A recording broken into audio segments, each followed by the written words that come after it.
Vineri 27 ianuarie, peste 100 de persoane expropriate abuziv de fostul regim comunist au acuzat dur conducerea Autorității Naționale pentru restituirea proprietăților că le tergiversează exasperant și nejustificat soluționarea dosarelor. Dosarul doamnei are evaluarea. Urmează a fi supus aprobării în Comisia Centrală. Comisia Centrală a avut loc în 14 decembrie. Comisia Specială a avut loc în 16 decembrie. Ordinea de zi este pentru prima dată când ordinea de zi a fost afișată pe site. S-a cunoscut numărul dosarelor care va intra, suma lor, per total sumă. Toate aspectele regăsiți pe site.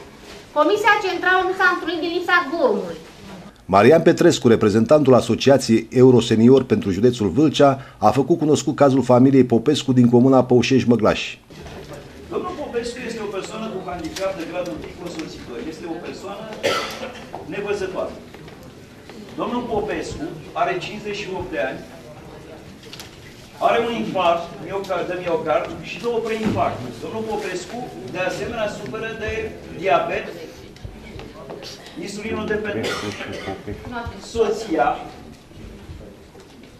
are 2 cancere operate, un picior tăiat.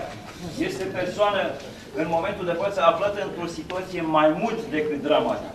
Am încercat să intervin anul trecut și să ajungă pentru decitaie și celălalt picior. Silvia Popescu voia să anunțe că își va da foc în fața sediului ANRP pentru că dosarul familiei ei trenează de peste 5 ani.